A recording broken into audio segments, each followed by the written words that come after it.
الحمد لله القائل بل قلوبهم في غمرة من هذا ولهم أعمال من دون ذلك هم لها عاملون أشهد أن لا إله إلا الله وحده لا شريك له وأشهد أن محمدا عبده ورسوله اللهم صل وسلم على سيدنا محمد وعلى آله وصحبه أجمعين أما بعد فيا أيها المسلمون اتقوا الله أوصيكم وإياي بتقوى الله فقد فاز المتقون قال الله تعالى يا أيها الذين آمنوا اتقوا الله حق تقاته ولا تموتن إلا وأنتم مسلمون. Muslimin yang dirahmati Allah Subhanahu wa taala, saya menyeru agar kita bersama-sama meningkatkan ketakwaan kita kepada Allah Subhanahu wa taala dengan melaksanakan segala perintah dan meninggalkan segala perkara yang dilarangnya. Semoga kita semua diberikan kebahagiaan dan kejayaan di dunia dan di akhirat. Para jemaah diingatkan supaya jangan berbual-bual dan bermain dengan telefon bimbit ketika khutbah disampaikan. Pada hari yang mulia ini, khatib akan membicarakan khutbah yang bertajuk normalisasi maksiat umpama api dalam sekam. Hadirin jemaah yang dirahmati Allah Subhanahu wa taala, hari ini kita hidup dalam zaman yang sangat mencabar. Perbuatan maksiat bukan lagi sesuatu yang disembunyikan, bahkan kadang-kala dilakukan secara terbuka dan tanpa segan silu. Kini ia dinormalisasikan seolah-olah diterima umum dan seperti tidak ada langsung tegahan dalam agama. Sedangkan pada sisi Allah Subhanahu wa taala, yang haram tetap haram walau seluruh dunia menganggapnya perkara biasa. Budaya ini berlaku secara terang-terangan di sekeliling kita. Permainan berunsur judi kini berada di hujung jari, boleh diakses dengan begitu mudah melalui telefon pintar dan laman sesawang. Pergaulan bebas berlaku secara terbuka di khalayak umum tanpa rasa segan dan malu. Status dan kandungan di media sosial pula seringkali menjurus kepada dosa. Ada yang tanpa segan menayang aurat, menyebar kata-kata dusta, bahkan berbangga dengan maksiat yang dilakukan. Gambar dan video yang jelas memperlihatkan aurat kini dipertontonkan atas nama fashion, manakala kata-kata lucah dan gurauan tidak sopan dijadikan bahan ketawa dalam meraih populariti. Inilah hakikat dosa yang tidak lagi dirasakan sebagai dosa, dan rasa malu kepada Allah Subhanahu wa taala seakan hilang, seolah-olah tiada siapa yang mengawasi dan menilai. Hakikatnya ramai yang terjerumus ke dalam maksiat bukan kerana jahil tentang hukumnya, tetapi kerana hati yang semakin terbiasa dengan dosa yang diulang berkali-kali hingga akhirnya hilang rasa bersalah. Wujud juga segelintir umat Islam yang berbangga dengan perbuatan maksiat atas nama kebebasan dan hak asasi manusia. Inilah kesan daripada budaya hiburan melampau dan fahaman liberal yang terlalu terbuka sehingga menghapuskan batas halal dan haram yang ditetapkan oleh Allah Subhanahu wa taala. Jika kita amati, ada yang bergelumang dalam perbuatan maksiat tetapi tidak pernah kembali kepada Allah Subhanahu wa taala dengan sebenar-benar taubat. Ada yang hanya berhenti apabila ditimpa musibah, sama ada kerana sakit, kehilangan harta, atau sekadar kerana sudah tiada lagi kesempatan untuk melakukannya. Hakikatnya itu bukanlah taubat yang sebenar. Itu hanyalah berhenti kerana terpaksa, bukan kerana insaf dan takut kepada Allah Subhanahu wa ta'ala. Allah Subhanahu wa ta'ala telah mengingatkan dalam surah Al-Mu'minun ayat 63 seperti yang telah dibacakan pada awal khutbah, yang bermaksud, sekalipun demikian orang yang ingkar tidak juga berfikir, bahkan hati mereka tenggelam dalam kejahilan dan lalai daripada memahami Al-Quran ini, dan mereka mempunyai perbuatan lain, yakni yang buruk yang dilakukan oleh mereka terus menerus. Hadirin jemaat yang dimuliakan, setiap manusia dikurniakan anggota tubuh sebagai amanah daripada Allah Subhanahu wa ta'ala. Mata, telinga, lidah, tangan, kaki dan seluruh jasad ini adalah pinjaman, bukan hak milik mutlak kita.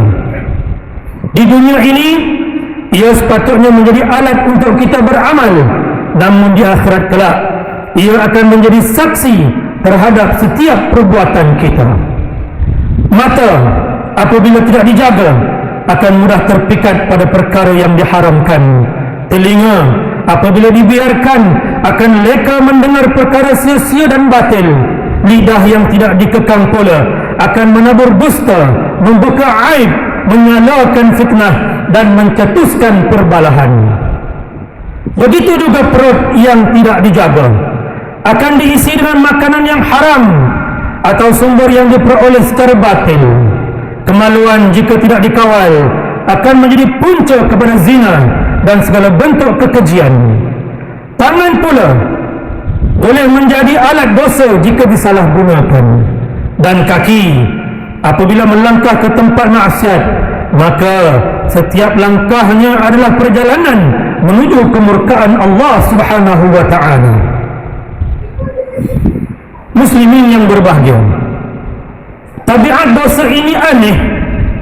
Ia bermula dengan rasa malu dan takut, namun apabila nafsu dirangsang dan syaitan mula membisik, manusia akan terdorong untuk mencuba. Sekali dua kali hatinya masih gelisah, tetapi apabila dosa itu tidak segera ditebus dengan taubat, ia akan menjadi kebiasaan yang diulang-ulang sehingga akhirnya menjadi gaya hidup. Hati pun mula menjadi gelap, hilang rasa sensitif, dan dosa tidak lagi terasa janggal apabila dilakukan. Hadis yang diriwayatkan daripada Abu Hurairah radhiyallahu anhu bahawa Rasulullah sallallahu alaihi wasallam bersabda yang bermaksud, sesungguhnya apabila seorang hamba melakukan satu kesalahan yakni dosa, akan muncul satu titik hitam di dalam hatinya. Maka apabila dia berhenti daripada dosa itu, beristighfar dan bertaubat, hatinya akan disucikan. Namun jika dia kembali mengulangi dosa itu, titik hitam itu akan bertambah sehingga menutupi seluruh hatinya. Itulah firman Allah, sekali-kali tidak, bahkan telah tertutup hati mereka oleh dosa yang mereka lakukan. Surah Al-Mutaffifin ayat 14, riwayat At-Tirmidzi. Demikianlah sifat dosa yang tidak disucikan dengan taubat. Ia menumpuk, mengeras, lalu membungkus hati hingga hilang rasa malu dan hilang rasa bersalah. Manusia akhirnya tidak berhenti kerana bertaubat, tetapi kerana kepenatan berbuat dosa. Padahal taubat yang hakiki menuntut 3 perkara, iaitu berhenti, menyesal dan berazam untuk tidak kembali mengulanginya. Muslimin yang dirahmati Allah Subhanahu wa ta'ala, saat maksiat berleluasa hingga menjadi budaya, ketika dosa dipandang ringan dan tidak lagi menggetarkan hati, umat Islam sama sekali tidak boleh memilih jalan berdiam diri. Diamnya kita terhadap kemungkaran hanya akan menjemput bala. Maka wajib bagi kita menyatakan yang benar, mencegah yang salah, dan memelihara masyarakat sekeliling daripada tenggelam dalam gelombang normalisasi maksiat.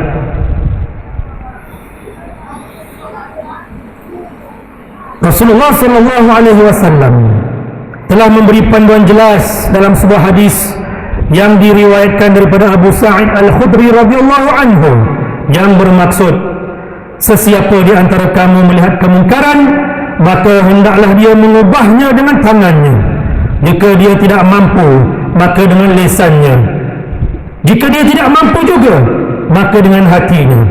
Dan itulah selemah-lemah iman.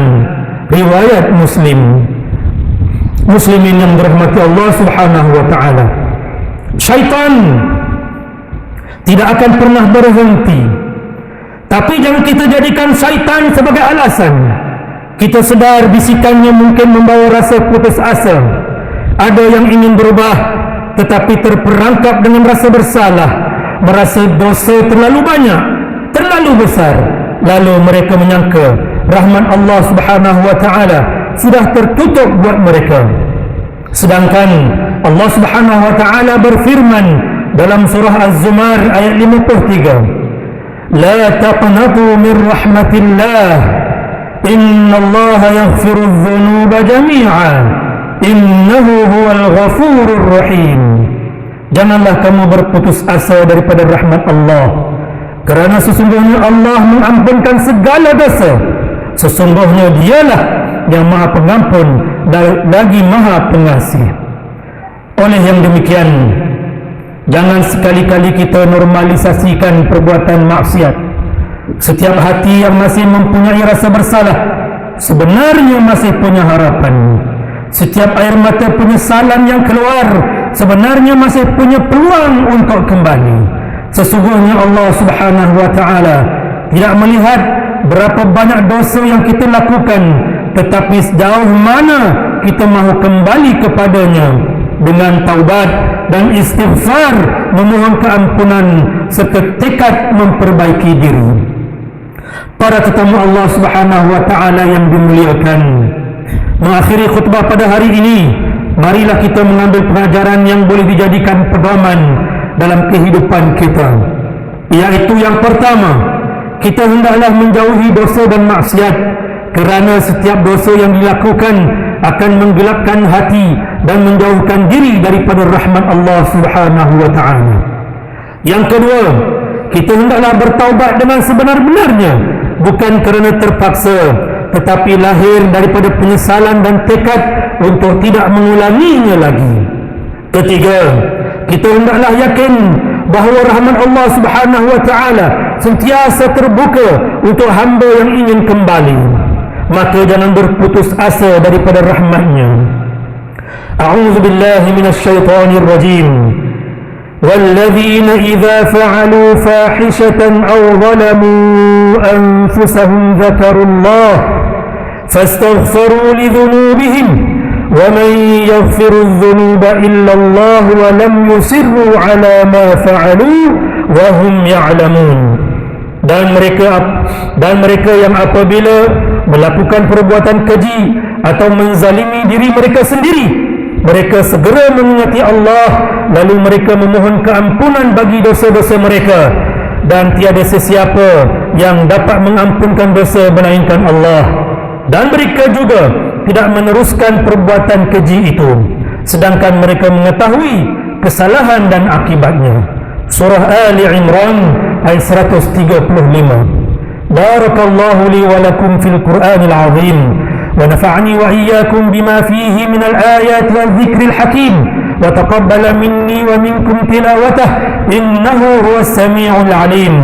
Aqulu qawli hadha wa astaghfirullaha al-azim li wa lakum wa lisairil muslimin wal muslimat fastaghfiruhu innahu huwal ghafurur rahim.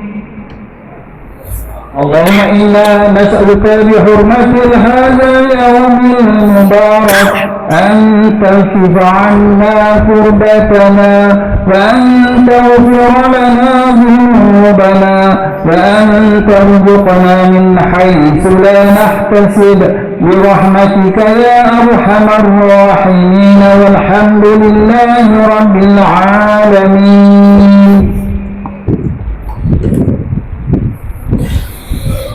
الحمد لله الذي أنزل الشريعة هدى للناس ورحمة.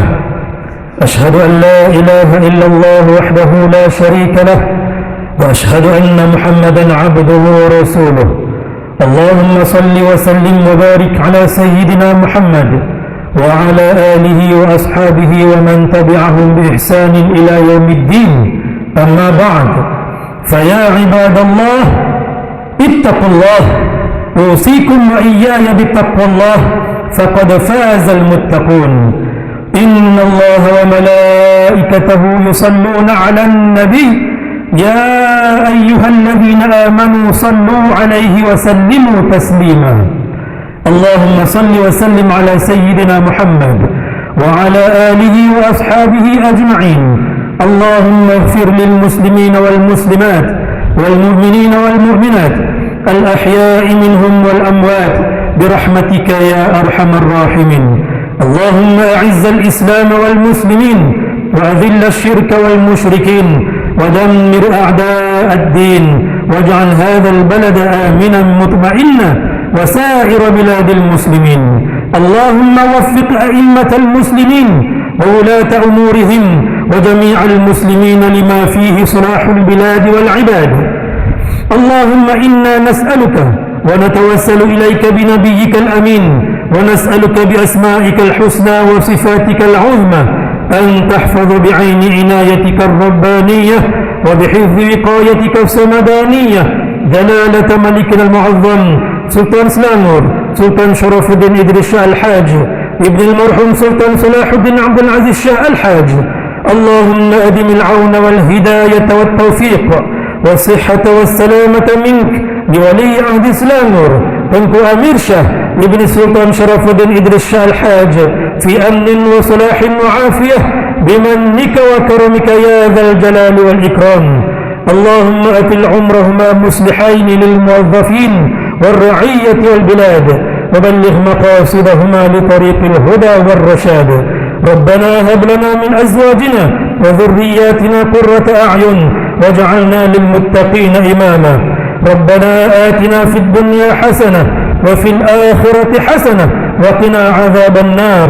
عباد الله، إن الله يأمر بالعدل والإحسان وإيتاء ذي القربى وينهى عن الفحشاء والمنكر والبغي يعظكم لعلكم تذكرون.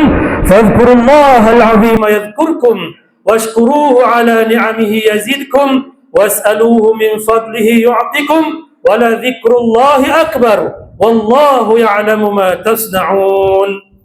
أقم الصلاة.